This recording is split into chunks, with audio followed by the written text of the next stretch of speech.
Hi friends, welcome back to my YouTube channel Aspire chemistry Rahul coaching classes. आज हम लोग एक ऐसा इंट्रोडक्टरी टॉपिक पढ़ेंगे जो कि हर क्लास के लिए ज़्यादा ही इम्पोर्टेंट रखता है। सभी के लिए ये बेसिक चीज़ें हैं जो सबको जानना चाहिए केमिस्ट्री पढ़ने वालों को। नेमिंग ऑफ आयंस, कि आयनों का नाम कैसे रखते हैं केमिस्ट्री में। आप लोग को तो पता है आयंस कितने टाइप होते हैं, दो तरह के। आयंस दो तरह के होते हैं, एक होता है निगेटिव आयंस, निगेटिव आयन जिसे क्या कहते हैं एनायंस, और दूसरा होता है पॉजिटिव आयन जिसे क्या कहते हैं कैटायन। यानी कि पॉजिटिव आयन का अलग तरह से नाम लिखा जाता है और निगेटिव आयनों का अलग तरह से। अब हम इन सबको एक एक करके सेपरेट रूप से पढ़ते हैं। तो सबसे पहले पढ़ते हैं निगेटिव आयनों का नेमिंग का तरीका।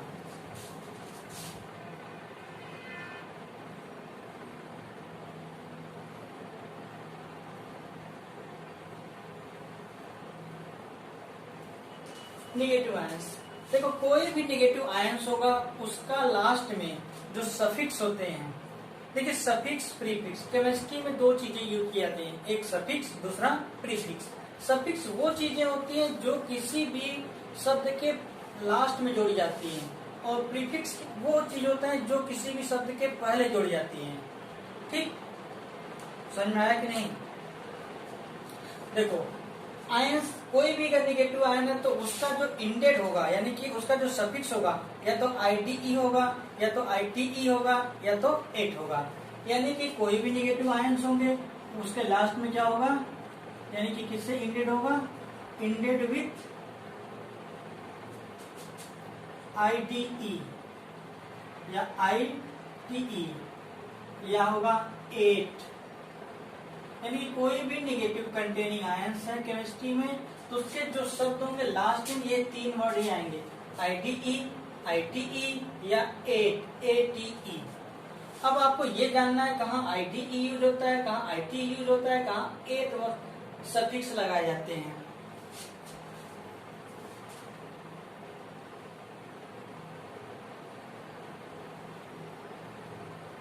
IDE, देखिए अगर कोई भी मोनो एटॉमिक आयंस होता है, अगर कोई भी मोनो एटॉमिक एनायन है तो उसके लास्ट में ID ही आएगा। यानी कि क्या होगा, ऑल मोनो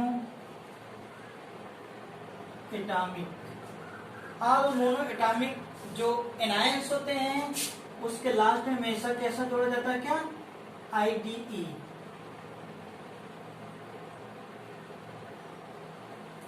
लास्ट में IDE जोड़ा जाता है।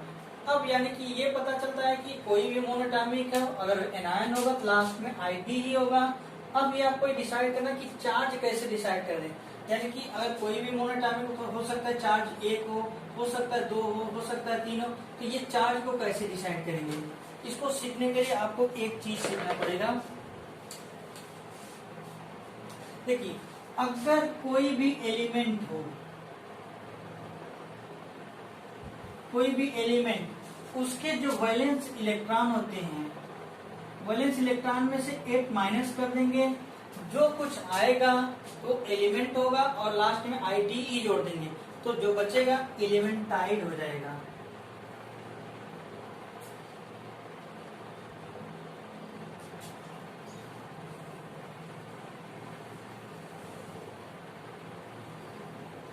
ठीक, यानी कि किसी भी एलिमेंट के वैलेंस इलेक्ट्रॉन में से 8 को माइनस कर देंगे और जो एलिमेंट के लास्ट में IDE जोड़ देंगे, जो कुछ होगा तो उस एलिमेंट का नाम एलिमेंटाइड हो जाएगा। जैसे एग्जांपल में हम अगर आप बात करें, जैसे नाइट्रोजन, आपको तो ये पता है कि नाइट्रोजन किस ग्रुप का एलिमेंट है, 15 ग्रुप, 15वें ग्रुप का एलिमेंट है और इसके वैलेंस में कितने इलेक्ट्रॉन होते हैं, 5। यानी कि इसकी वैलेंसी कितनी होती है, 5। वैलेंस इलेक्ट्रॉन 5 होते हैं नाइट्रोजन में वैलेंस इलेक्ट्रॉन 5 होते हैं, तो इस पे चार्ज कितना हो सकता है? यानी कि हमने क्या बताया कि वैलेंस इलेक्ट्रॉन में जितने भी, जैसे नाइट्रोजन में कितने 5 होते हैं, 5 -8 कर देंगे, कितने बचेंगे? -3। यानी कि नाइट्रोजन पे कुल कितने माइनस चार्ज लगेंगे? -3।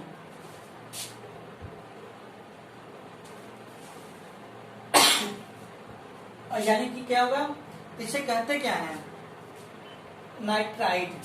इसका नाम क्या हो जाएगा? नाइट्राइड। देखो लास्ट में आईडीई आया कि नहीं? नाइट्राइड। इसी तरह अगर कार्बन के केस में देखें, कार्बन में कितने वैलेंस इलेक्ट्रॉन होते हैं? 4। यानी कि 4 में से 8 को माइनस कर देंगे तो कितने बचेंगे? -4 होगा कि नहीं होगा? -4। जब ये -4 होगा, इसका क्या नाम होगा? कि कार्बन होता है, तो इसे क्या कहेंगे? कार्बाइड।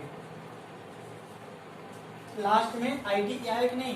कार्बाइड। उसी तरह सल्फर के केस में, सल्फर में कितने वैलेंस इलेक्ट्रॉन होते हैं? 6। 6 में से 8 को माइनस कर देंगे तो कितने बचेंगे? -2। इसका क्या नाम होगा? सल्फाइड। सभी चीजों में एक चीज काम है, लास्ट में आईडीई आया है। जैसे अगर हम बात करें क्लोरीन, क्लोरीन में वैलेंस में कितने इलेक्ट्रॉन होते हैं? 7। ठीक, यानी कि 7 वैलेंस इलेक्ट्रॉन है, तो 7 में से -8 को घटा देंगे तो कितने बचेंगे? -1। इसे क्या कहेंगे? क्लोराइड। लास्ट में आईडी आया कि नहीं? क्लोराइड। ठीक, इसी तरह ऑक्सीजन में कितने वैलेंस इलेक्ट्रॉन होते हैं? 6। ठीक, और अगर उसमें से 8 को घटा देंगे तो कितने बचेंगे? -2। इसे क्या कहेंगे? ऑक्साइड। ठीक, देखिए इन सभी चीजों में कुछ चीजें कॉमन। पहला तो ये सब मोनोएटॉमिक हैं। ठीक, और लास्ट में आईडीई आया है। आईडीई क्यों आया? क्योंकि ये निगेटिव कंटेनिंग है और सब पे निगेटिव है, और जो है कि और ये नॉन मेटल है सब। क्योंकि अब ये तो पता ही है कि ज्यादातर जितने भी लगभग निगेटिव आयन सब के सब नॉन मेटल ही होते हैं। सर मोनोएटॉमिक एनायंस क्या होगा? मोनोएटॉमिक एनायंस, मोनोएटॉमिक वो होते हैं कि ऐसे कोई एलिमेंट, ऐसा कोई कंपाउंड जिसमें केवल एक एटम होता है, उसे मोनोएटॉमिक कहते हैं। अगर निगेटिव कंटेनिंग है तो मोनोएटॉमिक एनायन हो जाएगा। उसी तरह अब देखिए, तो हमने मोनोएटॉमिक के बाद बता दिया। कुछ पॉलीएटॉमिक आयन होते हैं, वहां पर यूज किए जाते हैं या तो आईटी आएगा या तो 8 आएगा। ठीक, अगला केस देखते हैं।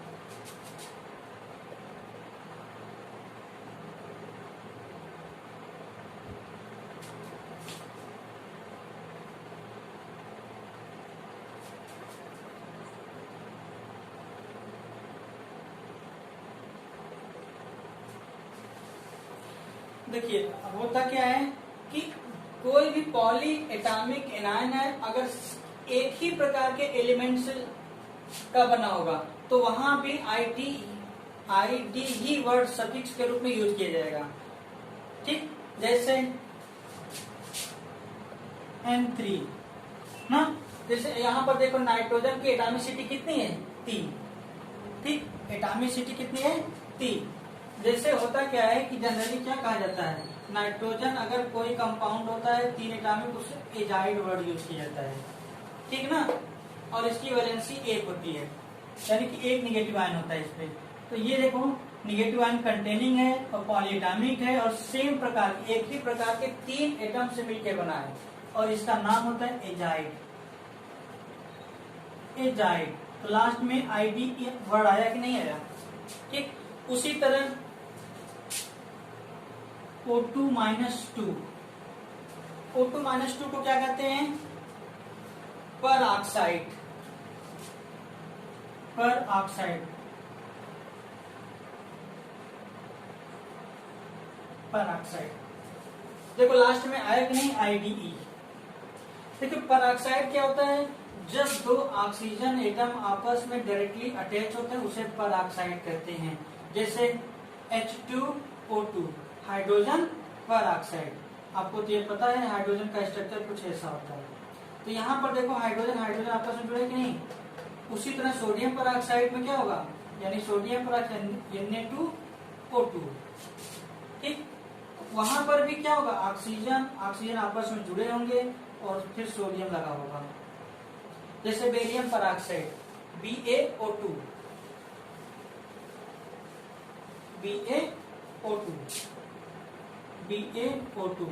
इसे क्या कहते हैं, बेरियम का पेरोक्साइड। इसका स्ट्रक्चर कुछ ऐसा होता है। तो यहाँ ऑक्सीजन ऑक्सीजन आपस में डायरेक्टली अटैच है ना, तो उसे पेरोक्साइड करते हैं, ठीक। उसी तरह अगर O2-1 होगा, O2-1 को क्या कहते हैं, सुपर ऑक्साइड।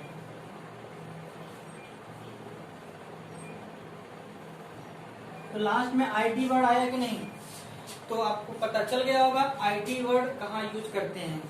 एक कंडीशन और बनता है,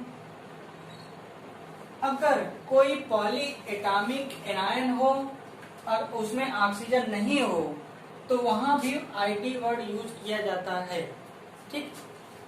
यानी कि all poly atomic anions without oxygen,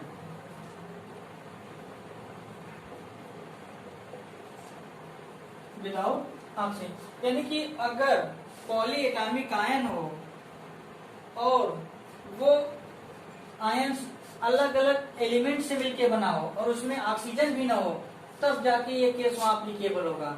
जैसे एग्जांपल के रूप में आप लिख सकते हैं क्या, जैसे Cl-।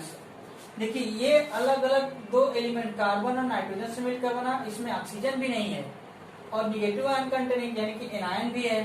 तो इसको आप जानते हैं, इसे क्या कहते हैं, साइनाइड आयन कहते हैं कि नहीं आते हैं, साइनाइड। तो आपको पता चल गया होगा ID वर्ड कहाँ यूज किया जाता है। ID वर्ड हमेशा 3 जगह यूज किए जाते हैं। पहले केस में सभी मोनोएटॉमिक एनायन के लिए, दूसरे केस में ऑल पॉली एटॉमिक एनायन के केस में, और वो पॉली एटॉमिक सेम टाइप के एलिमेंट का बना होना चाहिए।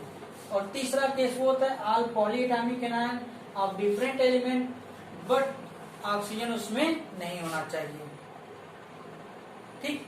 ये चीजें ये वहां होती हैं कहाँ कहाँ ID वर्ड यूज किया जाता है।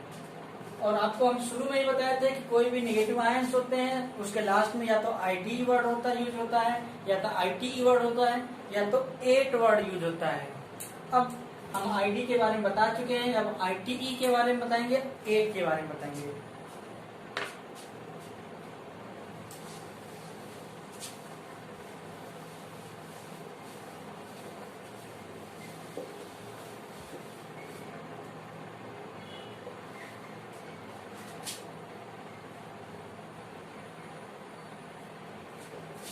यानी कि अब हम यूज करेंगे ITE और 8 के बारे में। देखिए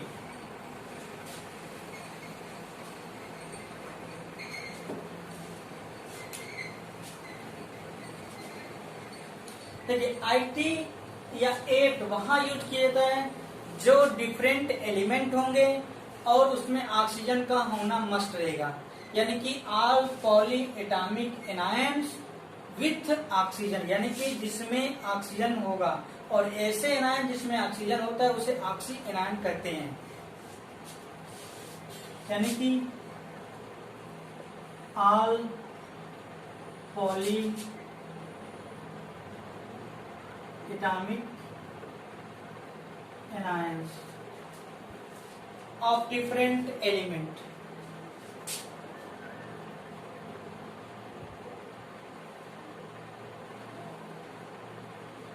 different element। पहला IT वहां वर्ड होगा all polyatomic anions of different element, और एक कंपल्सरी वो बात है जिसमें ऑक्सीजन का होना मस्ट होगा, यानी कि मस्ट हैव ऑक्सीजन एटम,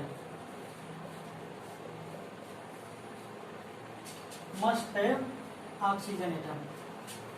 और जिसमें ऑक्सीजन मस्ट होगा तो उसे क्या कहते हैं, ऑक्सी एनायंस कहते हैं। यानी कि IT या 8 वही यूज होता है जो ऑक्सी एनायंस होते हैं। ठीक, अगर देखो कोई भी एलिमेंट होगा जब सबसे कम उसकी ऑक्सीडेशन तो वहाँ हाइपो वर्ड यूज किया जाता है, और वहाँ जहाँ पे सबसे ज्यादा मैक्सिमम ऑक्सीडेशन स्टेट वाला होता है तो वहाँ पर 8 वर्ड यूज किया जाता है। अब आपको हम सिखाएंगे कहाँ हाइपो लगाते हैं, कहाँ पर IT लगाते हैं, कहाँ 8 लगाते हैं और कहाँ पर 8 लगाते हैं। ठीक, तो सबसे पहले जान लीजिए, सबसे पहले यूज किया जाता है हाइपोआइट, हाइपोआइट। जब हाइपोआइट में एक ऑक्सीजन एटम को ऐड करते हैं तो बनता है ITE, आइट बनता है। क्या बनता है, आइट। जब आइट में एक ऑक्सीजन और ऐड कर देते हैं तब बनता है 8, तब सफिक्स 8 वर्ड की। जब 8 में एक ऑक्सीजन और एटम ऐड कर देते हैं तो वहां पर 8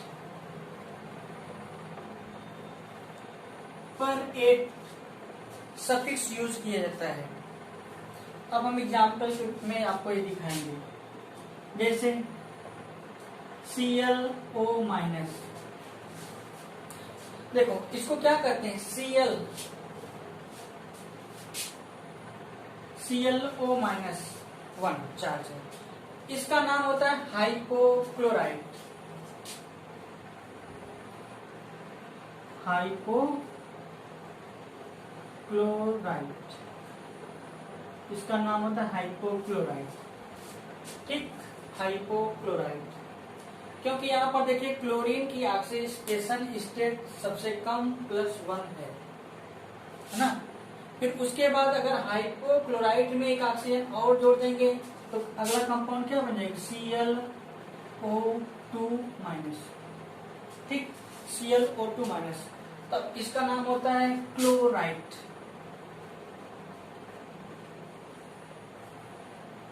उसी तरह एक ऑक्सीजन और ऐड कर देंगे ClO3-, इसे क्या कहेंगे, क्लोरेट। इसी तरह एक ऑक्सीजन और मैक्सिमम ऑक्सीजन कंटेन कर देंगे क्या, ClO4-1, इसे क्या कहेंगे, परक्लोरेट। ठीक, तो ये देखो डिफरेंट आयन है, कब हाइपो यूज किया गया, कब IT यूज किया गया, कब 8 यूज किया गया, कब पर 8। यानी कि हाइपो वर्ड वहां यूज किया जाता है जो मिनिमम ऑक्सीडेशन वाले होते हैं, और पर 8 वहां यूज किया जब मैक्सिमम हो जाते हैं। यानी कि हाइपोक्लोराइट में या हाइपोआइट में एक ऑक्सीजन जोड़ेंगे तो 8 आएगा, आइट में एक और ऑक्सीजन जोड़ 8 आएगा, 8 में और एक ऑक्सीजन ऐड कर देंगे तो पर 8 वर्ड यूज किया जाता है। चलिए दूसरा एग्जांपल देते हैं इस तरह, NO-1। देखो NO-1 को क्या कहते हैं, इसका नाम क्या होता है, हाइपोनाइट्राइट, हाइपोनाइट्राइट, हाइपोनाइट्राइट।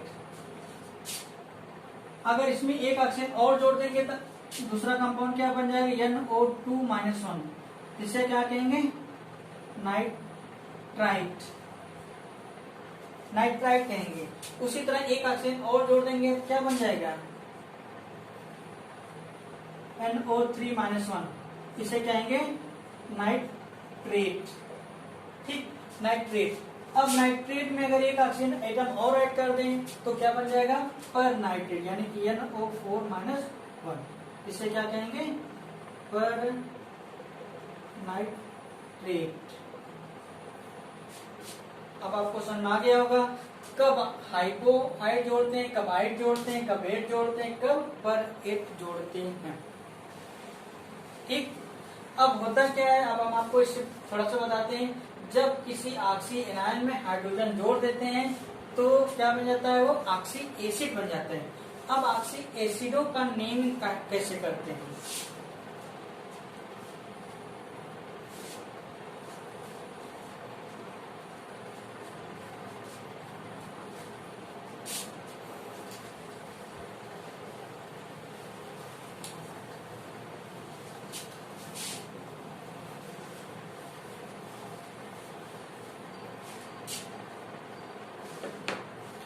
ये तो आपको पता था कि कोई भी आइट या एट वही यूज होता है जिसमें ऑक्सीजन होगा, यानी कि वो कहा जाएगा ऑक्सी एनायन।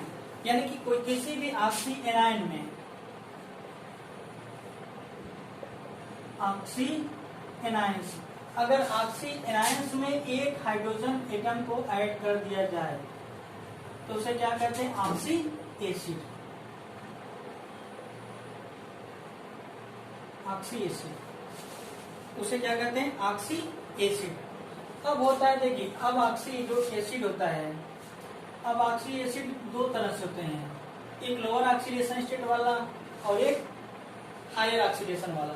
जो लोअर ऑक्सीडेशन वाला होता है उसे कहते हैं अस एसिड। अस एसिड, अस एसिड मतलब lower oxidation state, lower oxidation state. और इक एसिड वहां यूज किया जाता है जिसकी ऑक्सीडेशन स्टेट मैक्सिमम होती है, यानी कि हायर ऑक्सीडेशन स्टेट। ठीक, लोअर ऑक्सीडेशन के एसिड के लिए अस एसिड और हायर ऑक्सीडेशन स्टेट के लिए इक एसिड का करते हैं। जैसे इसे आपने अभी पढ़ा था ClO-, इसे क्या पढ़े थे, हाइपोक्लोराइड पढ़े थे आप ना, हाइपोक्लोराइड। अगर एक H+ जोड़ देंगे तो क्या बन जाएगा, HClO, हट जाएगा कहीं। ठीक, नेगेटिव चार्ज इसलिए है क्योंकि हाइड्रोजन पे एक पॉजिटिव चार्ज होगा, तो कंपाउंड ओवरऑल ये न्यूट्रल होगा कि नहीं। ये ऑक्सी एनायन था, एक H+ आने से ये न्यूट्रल हो गया, इससे बन गया क्या, ये ऑक्सी एसिड। अब ऑक्सी एसिड में देखो अभी क्लोरीन की ऑक्सीडेशन स्टेट कम है, ठीक, तो यहाँ पर वर्ड यूज किया जाएगा क्या, अस एसिड। इसीलिए इसका क्या नाम होता है, हाइपोक्लोरस एसिड। Hypochlorous acid. ठीक, उसी तरह अगर एक ऑक्सीजन को और बढ़ा दें तो क्या, जैसे HClO2, तो इसे क्या कहेंगे, क्लोरस एसिड कहेंगे। इसका क्या नाम होगा, क्लोरस एसिड। समझ पा रहे हैं कि नहीं आप लोग।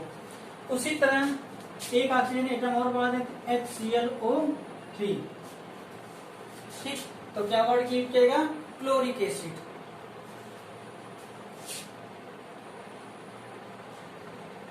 Chloric acid.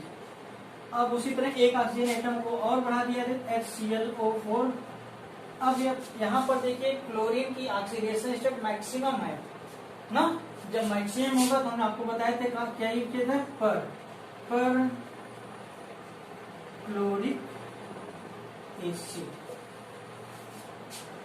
इतनी बातें समझ आई? जी सर। तो ये सब तरीका था नेगेटिव आयन का, यानी कि नेगेटिव आयन के लास्ट में तीन ही वर्ड आते हैं, या तो IT आएगा, या एट आएगा, या पर एट आएगा। ठीक, अब हम आप सीखेंगे कि पॉजिटिव आयन का नेमिंग का क्या तरीका होता है।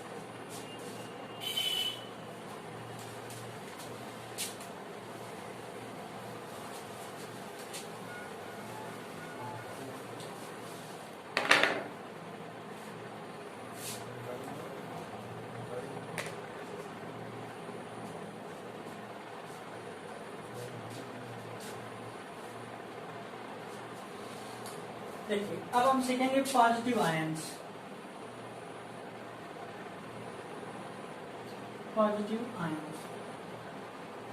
पॉजिटिव आयंस की नेमिंग का तरीका, अभी हमने आपको नेगेटिव आयन में बताए थे कि कोई भी अगर एलिमेंट है उस पर नेगेटिव चार्ज लगा तो हमेशा वो नॉन मेटल होगा, कोई ऐसा सिंगल नॉन मेटल नहीं है जिसपे क्या हो कि पॉजिटिव चार्ज हो। जितने भी नॉन मेटल होंगे सब पे सब निगेटिव चार्ज होगा। ठीक, अब देखो मेटल्स क्या होते हैं, मेटल पे जनरली पॉजिटिव चार्ज होते हैं जनरली, लेकिन हमेशा नहीं। ठीक, अब हो सकता है जिस पे पॉजिटिव चार्ज हो सकता है मेटेलिक हो, दूसरा नॉन मेटेलिक हो सकता है। यानी कि जिसपे पॉजिटिव चार्ज होगा तो एक कंडीशन आती है क्या, नॉन मेटेलिक।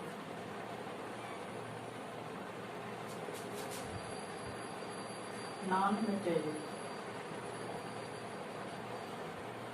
Non metallic. अगर कोई नॉन मेटेलिक है, कोई नॉन मेटेलिक है तो उसका नेमिंग का तरीका दूसरा तरीके से करते हैं। अगर वो मेटेलिक होता है तो दूसरे तरीके से करते हैं। अगर देखिए होता क्या है कि अगर कोई नॉन मेटेलिक होगा तो उसके लास्ट में IUM ऐड करते हैं। यानी कि कोई भी नॉन मेटेलिक होगा तो लास्ट में क्या लगा होगा सफिक्स में, यानी कि इंडेड होगा IUM, इंडेड विथ IUM। यानी कि कोई भी नॉन मेटेलिक होगा तो लास्ट में किससे इंडेड होगा, IUM से होगा। जैसे ढेर सारे इसके एग्जांपल बन सकते हैं, हम आपको कुछ एग्जांपल सिखा रहे हैं यहाँ। जैसे NH4+, ठीक, आपको ये तो पता ही है कि ये अगर ये अमोनिया कहते हैं, अमोनिया में अगर एक प्रोटॉन यानी कि प्लस ऐड हो जाता है तो NH4 बन जाता है। जैसे अमोनिया है तो हमने क्या बताया था, अगर कोई नॉन मेटेलिक होगा, क्योंकि नाइट्रोजन नॉन मेटेलिक है तो उस पर पॉजिटिव चार्ज आएगा तो IUM हो जाएगा। तो जैसे ये अमोनिया था कि अमोनियम हो जाएगा, तो इसका नाम क्या होगा, अमोनियम। अमोनियम। तो लास्ट में देखो IUM ऐड हुआ कि नहीं, IUM, ठीक, IUM। जैसे उसी तरह अगर हम कहें CH3+, इसे क्या कहते हैं, कार्बोनियम, लास्ट में IUM आया। अगर उसी तरह अगर हम बात करें NO2+, NO2+1, इसे क्या कहते हैं, नाइट्रोनियम,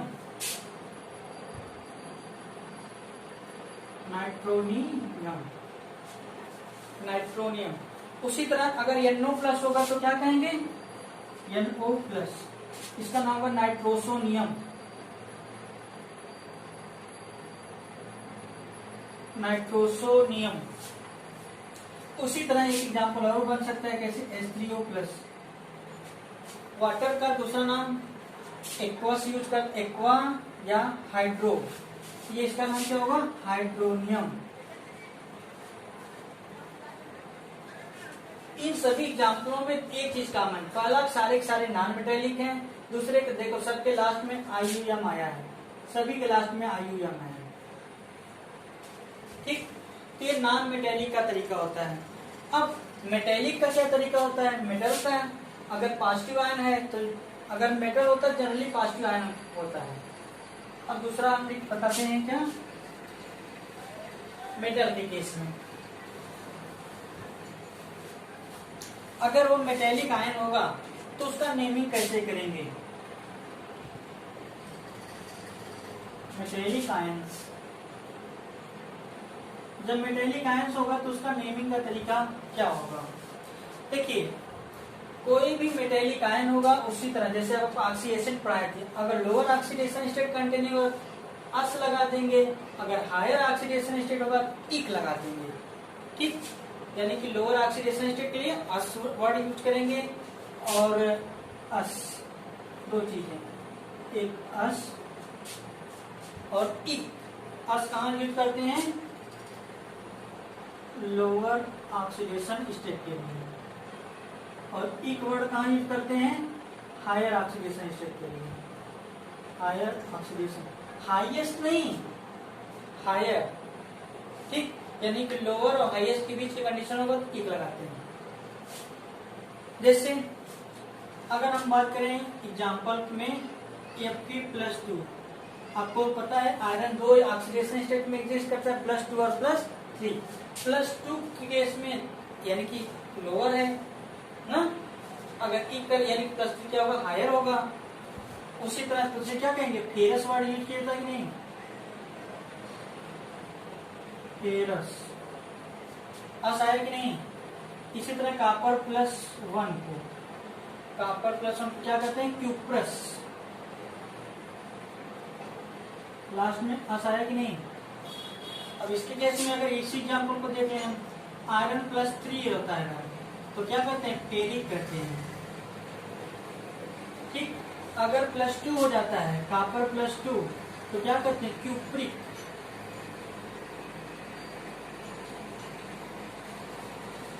ठीक, तो आपको समझ में आ गया कब अस लगाते हैं कब इक लगाते हैं। यहाँ आयरन भी मेटल है, कॉपर भी मेटल है, दोनों मेटल है। ठीक, एक मेटल का एक ये तरीका था, और दूसरा एक, अगर मान लीजिए कोई भी मेटल है, अगर मान लीजिए मेटल पे ऑक्सीडेशन स्टेट मान लीजिए +n है, तो आपको तो ये पता ही है कि मेटल में हमेशा ऑक्सीडेशन स्टेट प्लस ही होगा, निगेटिव तो होता ही नहीं। ठीक, तो क्या करेंगे, तो उस कंडीशन में एक लगाते हैं कि उसका यूजुअल नेम लिख देते हैं, यूजुअल नेम, और रोमन अंकों में उसकी ऑक्सीडेशन स्टेट लिख देते हैं, यानी कि उसकी ऑक्सीडेशन स्टेट रोमन नंबर में लिख देते हैं, oxidation state in Roman number. जैसे अभी आपको हमने क्या बताया, Fe+2 के बारे में बताया था ना, Fe+2। तो यूजुअल हम आयरन को, Fe को यूजुअली क्या करते हैं, आयरन, तो इसका नाम क्या होगा, आयरन, और ऑक्सीडेशन स्टेट क्या है, +2, आयरन +2, इस तरह से लिख देंगे। उसी तरह का जैसे हम कहते हैं, इसका लिखिए Sn+4, तो क्या कहते हैं, Sn को कहते हैं टीन, यूजुअल नेम यही है, टीन, रोमन नंबर टीन, इस तरह से लिखते हैं। जैसे मान लीजिए हम कोई एक कंपाउंड लेते हैं, इसका नाम भी जैसे लिखिए आप लोग को,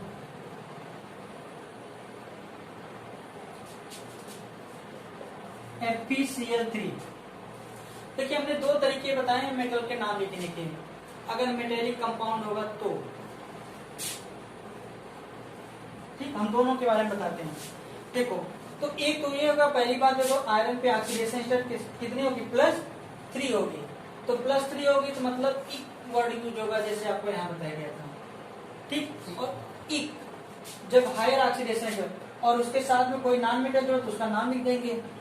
हमने क्या बताया था, कोई भी नॉन मेटल होगा, अगर वो मोनोएटॉमिक है तो वहां आईडी वर्ड होता है, अगर पॉलीएटॉमिक है ना, जब लेकिन सेम टाइप का तो वहां आईडी वर्ड होता है। तो यहाँ पर ऑक्सीडेशन स्टेट कितनी है इसकी, +3 है, तो +3 के, और इसका यूजुअल नेम क्या होता है, आयरन फेरिक ना, फेरिक, तो क्या होगा, फेरिक, क्योंकि हाईएस्ट ऑक्सीडेशन हायर है, और ये निगेटिव वाला आयंस है, तो क्या, और एक के लिए क्लोरीन क्लोराइड कहते हैं, तो क्या होगा, फेरिक क्लोराइड। तो आया कि नहीं ना, निगेटिव वाले के लास्ट में आईडी है, क्योंकि सेम टाइप के पॉलीएटॉमिक है। एक तरीका ये था। दूसरा हमने क्या बताया था कि उसका क्या कहते हैं, कि अगर वो क्या होगा कि उसका जनरल नेम लिख देते हैं, यूजुअल नेम और ऑक्सीडेशन स्टेट से, और नॉन मेटल को लिख के कर देते हैं। जैसे इसका जनरल नेम हम लोग यूजुअल नेम का यूज करते हैं, iron, usual name iron, Fe को क्या कहेंगे, आयरन, और ऑक्सीडेशन स्टेट कितनी है, +3, तो रोमन अंक में लिखेंगे। और उसके बाद में नॉन मेटल है, तो नॉन मेटल में क्या है, आयरन 3 क्लोराइड। ये एक तरीका होता है। तो जितना सब कुछ हम आज बताए हैं, ये आयनों का नेमिंग का तरीका था। यह एक इंट्रोडक्टरी क्लास थी, जो कि केमिस्ट्री पढ़ने वालों को लिए ये आना चाहिए, क्योंकि इनऑर्गेनिक में ढेर सारे कंपाउंड इससे बनते हैं, और ढेर सारे, अगर इतना ज्ञान रहेगा तो किसी भी एक आयन के कंपाउंडों के बारे में आप आसानी से उसका नाम बता सकते हैं। Thank you.